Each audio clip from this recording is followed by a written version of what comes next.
how do we crack ESG interviews? To crack ESG interviews, we need to speak from our heart, write almost everything under the umbrella of sustainability in their CVs. That's not going to work. So I think cracking the interviews, you should definitely focus on those particular skill sets. Is there any certification or tools that they should acquire, they should learn? So there are courses coming up on. But somebody, if they have a query, like for example, I want to get into ESG or sustainability, but should I join the industry or should I get into consulting?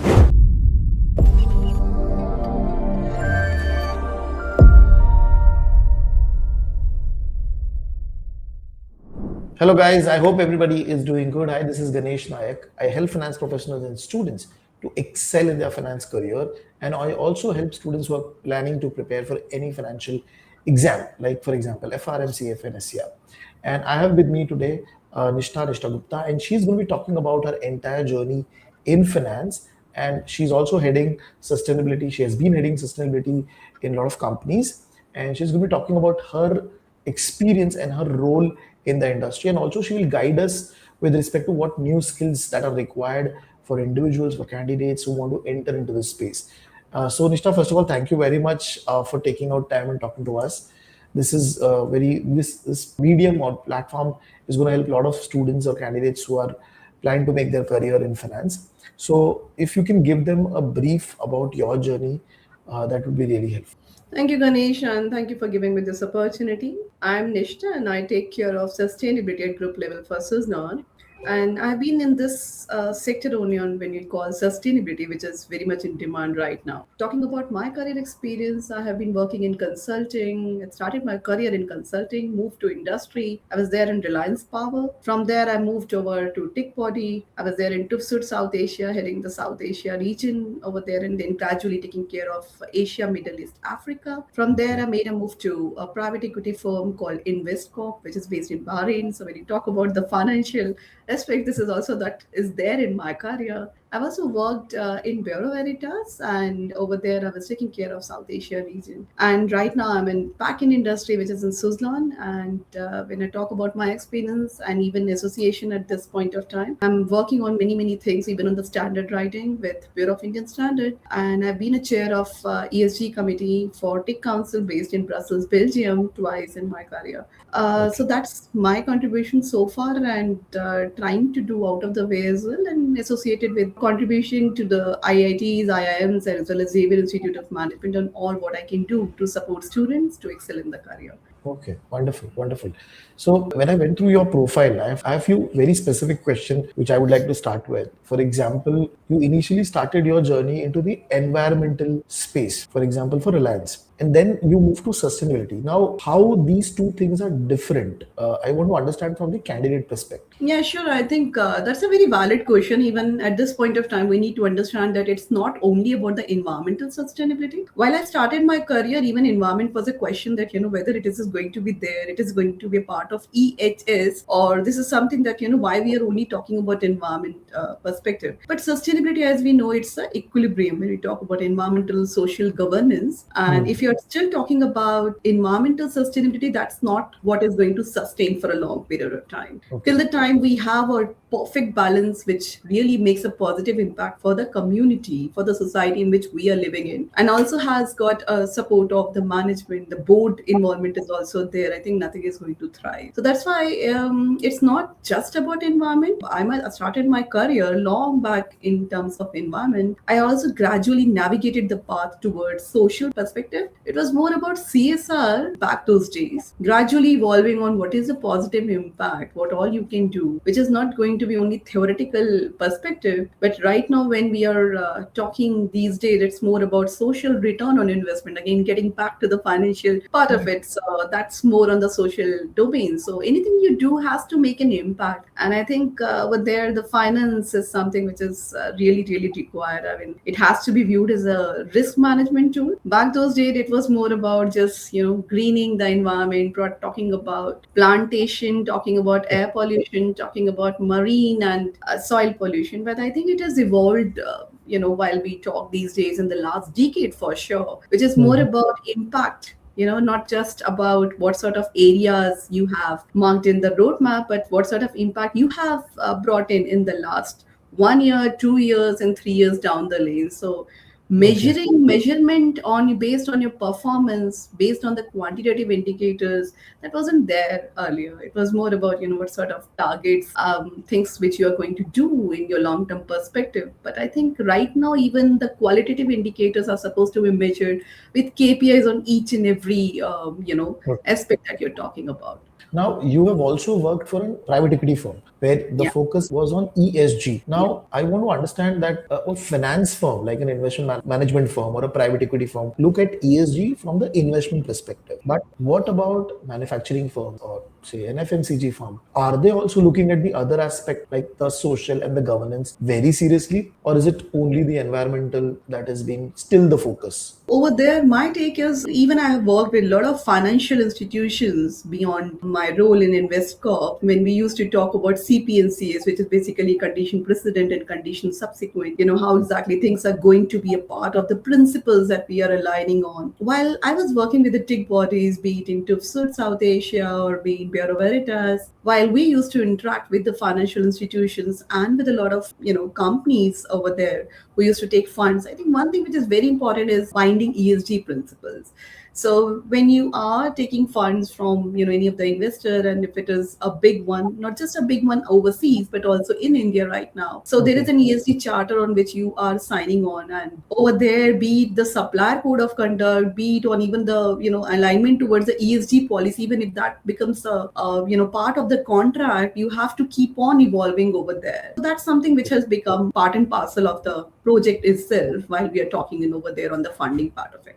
But beyond that, when you talk about the manufacturing, companies and many other industries which are there in India, so I think one thing which everyone is dependent on taking funds from the investors, and wherein you have to be aligned on something like a bare minimum. Nobody's going to tell you that you will be excluded from on this particular charter because you are not there, but you have to keep on evolving year on year. So on that perspective, what I truly have seen in the last 5 years for sure is that if you are either taking funds from India, because in a way everybody is a part of the value chain. So if you are Correct. somewhere aligned to IFC, KFW, OPEC, ADB, wheresoever, you are in the game. Even if you're getting into Bank of Baroda, or even in the any of the Indian banks these days, they have come up with their ESG policy. So on that perspective, having said that, there are a lot of things which are getting onto the charter which you are signing off. Earlier it was only technical, that you have to really work on the technical due diligence, working on the manufacturing part of it, showing that the project will work only on the financial viability. But Okay. gone are those days. And that's why if you look at even the big fours these days, they have a dedicated ESG team which is working day in and day out on not just on the due diligence, they are working on providing support, they are working on the capacity building, training, workshop, and even while getting onto the merger and acquisition, this becomes a very important perspective to look into the ESG risk. In fact, in my career, I'd be happy to tell you that I've worked on many deals like that, wherein we have highlighted ESG risk, and those assets or the companies were not even taken into consideration because there are a lot of risks were also foreseen coming in future. It's not just the financial numbers. Now the spirit of the charter is also being taken very seriously. The way the Yeah. business is going to operate, right? Absolutely. So if at all, let's say in a year or in terms of 6 months, most of Mhm. the time it's annual performance. But in case it's 6 months, then you have to keep on telling them that this is how we have evolved over a period of time, and you have to showcase the movement over the past 6 months. That this is what you have done towards the action plan, which exactly was given to you. On that, it is one of the criteria now to evaluate a company. Right now, if you look at it, even the smallest of the companies, I'll give you a very relatable example, what I have seen in the last 3 years. When we used to talk about sustainability, it was like, seen as value addition, or, a tool which could Correct. be seen, once everything is being done, we will look into it. But I think even for any business to survive now, to sustain, to even stand up to the peers, because now it's coming up more on the preferential sourcing criteria. So the responsible sourcing, when we say that, which are the contractors that we should be working with, I take immense pride in saying that even PSUs in India are looking at it very seriously. So it's not just the private sector, it's also on the PSUs. They have come up with, evaluation based on what are your ESG ratings at the moment, where you are at this point of time in terms of ESG performance, whether you have done utility assessment. A lot of things are being asked. When you talk about on CMAM, what has happened is, I've seen quite a couple of companies who never used to even work on their greenhouse gas calculation. When you talk Okay. about within the boundary what is going to work, a lot of steel sector companies, the smaller ones, which only survive on the export business. But what happened when, if at all you have to work, if at all you have to, keep on exporting to Europe, you have to really work on CBAM. So, on reporting it over there, and we are talking about those companies who have not even thought about sustainability in the last 1 or 2 decades. Okay. So I think it's just stepping up like anything, because a lot of pressure coming in from your own customers, suppliers, investors. Even if this is not a regulation per se, if, nobody's evaluating you that, this you have to meet up this much of score. So beyond Okay. that as Okay. well, a lot of pressure is there. It's not going to be only thriving on regulation, and beyond that, regulations are anyways, they are binding. SEBI's BRSR, for example, it's a Correct. binding Correct. principle. I have an add-on question to that. Yeah. So this is connected to the career aspect of our discussion. I've been speaking to people who are in the space of sustainability and all, and one common theme that came to my mind, and I want you to comment on that. That the next big thing which is going to be there is the assurance part. So people are reporting right now that has started, but there will also be requirement of people who will come and assure that yes, the numbers are correct. So what is your view on that? I think when people used to just,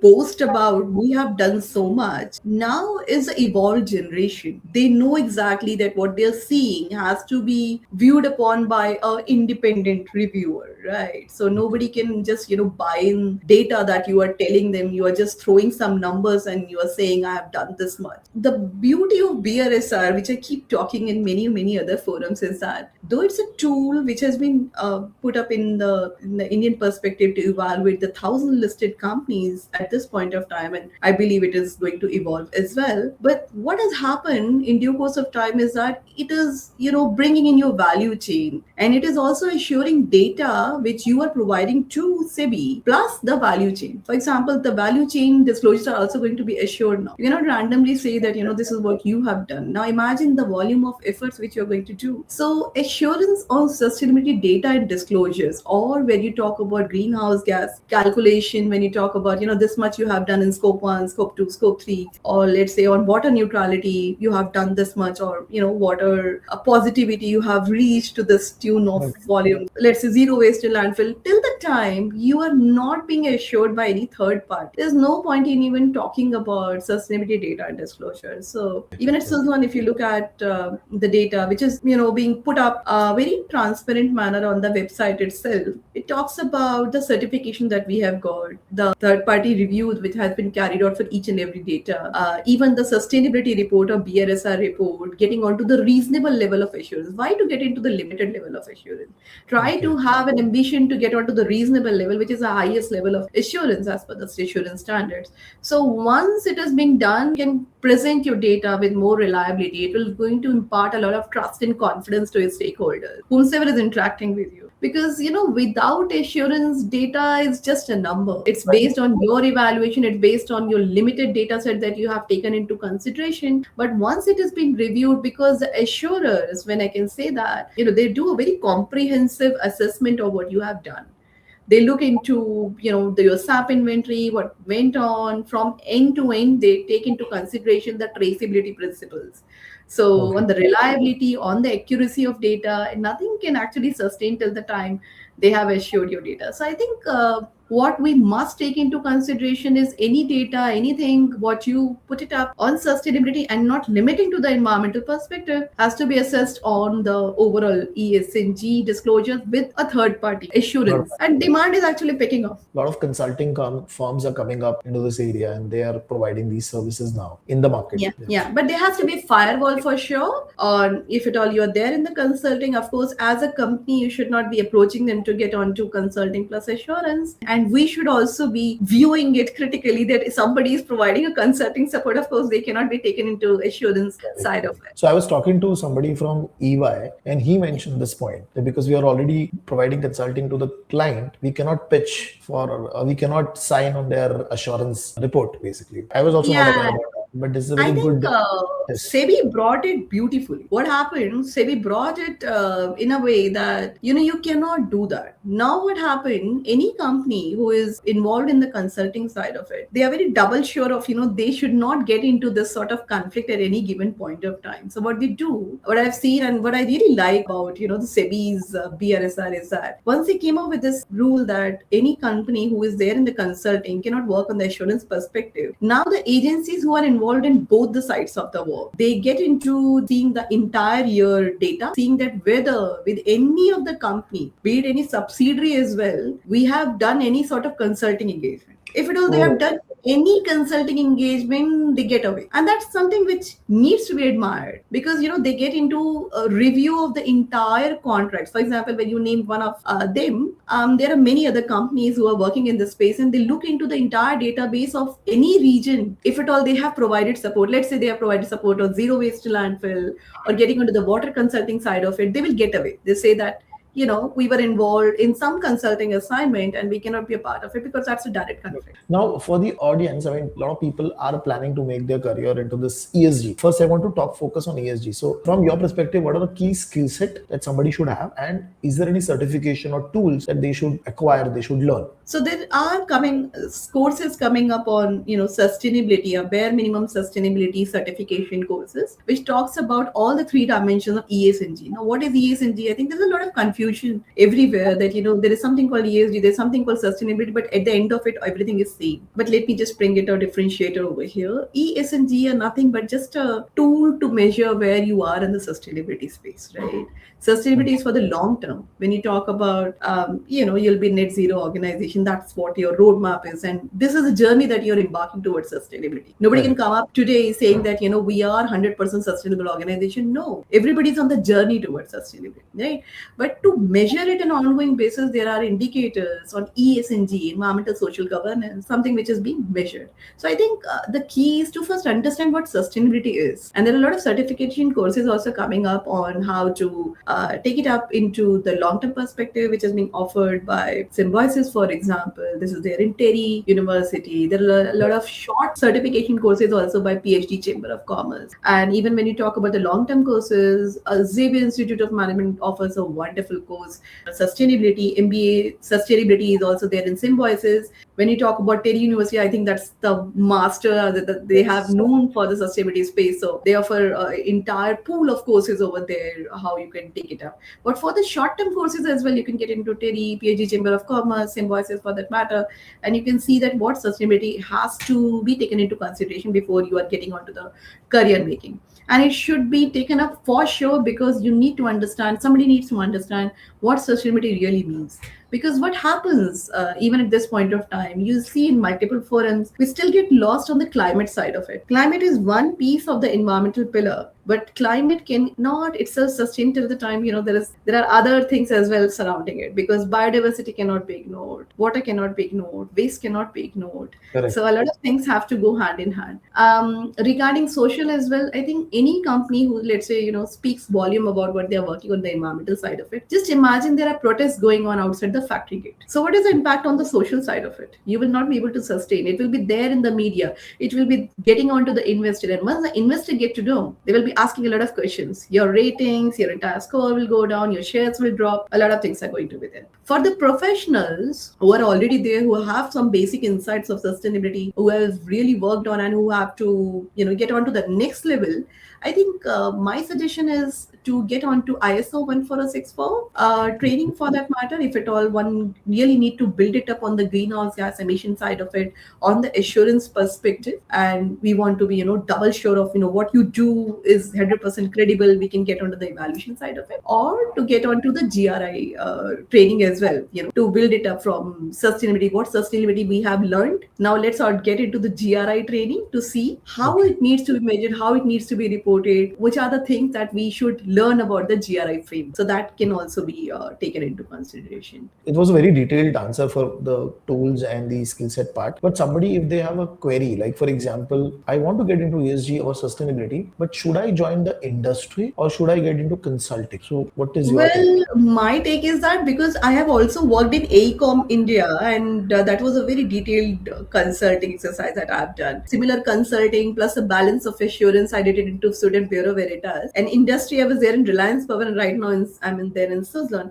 I think one should definitely try both. But I think it is not a wise decision to just be limited to one sector. To get a flavor of almost all sectors, you should definitely try consulting as well. If at all that really is something which you're looking out for to, to get a sensitization of the other industry as well. So having first an understanding of, let's say, consulting, trying consulting for some point of time and seeing what are exactly other industries are working on. And if you can bring it up to your own industry as well, then I think this is going to really work. Or otherwise you will work only with that lens that this is all what matters to me in the practical exposure definitely gets onto the industry side of it. Consulting a bit of seeing what matters for India, not just seeing that what matters for the rest of the world is going to be replicated in India. I think on that, once you actually land up into industry, you see the realistic scenario. What are the challenges? There could be financial challenges. Let's say something is there available to the rest of the world when you talk about green hydrogen and the challenges of transportation. But that's something which everyone should. One last question which I want to ask is that how do we crack ESG interviews? Any thoughts on that? I think, see, to crack ESG interviews, we need to speak from our heart. I've seen a lot of people, they talk only about climate and they write almost everything under the umbrella of sustainability in their CVs. That's not going to work because now, just like greenwashing, people, they know a lot of things that, not everything is going to really work. So what you have worked on, just bring it up over into your CV so that you're very confident and you talk about that particular subject. For example, let's say somebody is working on the sustainability side of it, on the support person to the entire team. So if somebody has worked on the reporting plus assurance, please mention it over there.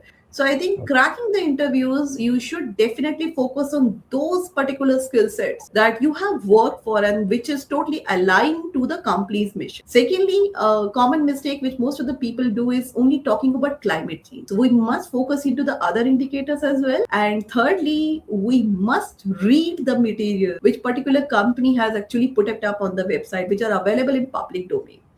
How you can be the differentiator if you are there at the part of the company is something that you need to get in over there. So if you have an understanding about the materiality topics and you know what exactly is there in the roadmap where you can contribute with your skill sets or what are the opportunities to learn and bring out a difference, having an understanding of the other sectors in the similar domain is something which can help you to crack the interviews. That's my message to everyone. Now I have a rapid fire and you have to answer very fast. So the first question is one ESG myth which students believe. That climate change is all about sustainability. One underrated ESG skill. Waste management. Best degree for ESG. Master's, MBA in sustainability. That really works. Can engineers enter into the ESG space? Absolutely. Engineers are doing wonders right now in big fours as well as, a lot of consulting companies and even in industries like us. Final question, ESG role in finance, is it worth it? The ESG role in finance is absolutely worth it and they have been doing a lot of things. So when you talk about internal carbon pricing, I think I know a lot of professionals right now in this space who have been really contributing towards what exactly carbon pricing is all about. I think on the finance people, they have been doing a lot of things about it. Wonderful, Nishtha. I mean, this conversation is going to be really helpful for a lot of students, a lot of young people who are planning to enter into this space or already there but want to get a view for somebody who's at a senior level. I think so this podcast will really help them. So again, thank you very much for taking out time and talking to us today. My pleasure. Thank you so much for having me over here. Thanks a lot.